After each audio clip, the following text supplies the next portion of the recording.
So when it comes to you, the chances are you've got a pretty normal salary.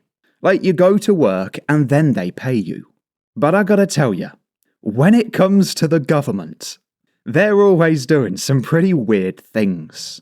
Because you can see this here from the Freedom of Information website. And this guy's basically asking the police force to provide the costings incurred for overtime of each of the financial years. And you can see down there that he's asking for the last 5. And honestly, wasting no more time, you won't believe how much overtime has been paid out. Because it says for the year 23 to 24, please provide the amount paid in overtime to each of the 10 officers who received the most. So, long story short, that table there is a list of the 10 highest paid overtime earning officers in the UK. And if you have a look at this one here, £57,000. That's in 1 year. That's 57 grand's worth of overtime. Like I said, in 1 single year. Like, how on earth does that happen? Like, you imagine the base salary of that job. Because it's going to be higher than 57 grand. I think we can all agree that, like, the base salary is probably going to be higher than the overtime amount. You know, like, if you get paid 20 grand a year and you do some overtime, you know, it might bump you up to like 22, 23.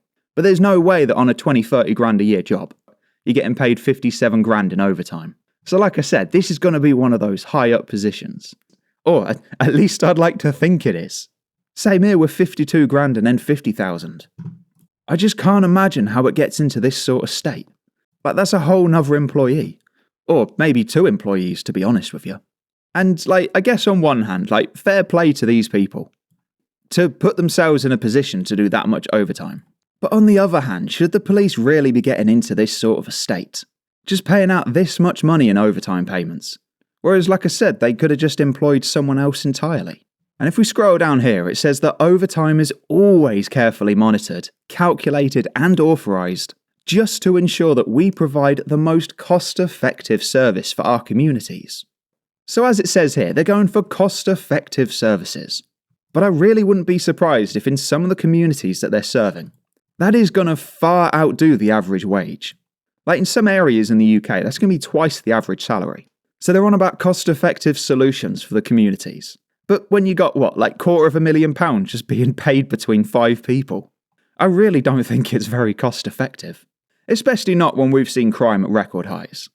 Like, it's almost everywhere you look. Whether it's just vandalism or graffiti. Or people trying to steal half of Tesco's. Like I said, fair play to them for doing this overtime. But on the other hand, I really just wish we had a safe country.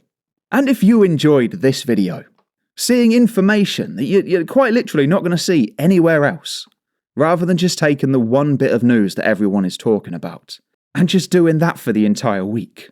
So if you like seeing unique information as well as unique photos and videos, then you've got to become one of the 54,154 subscribers. This country has gone crazy.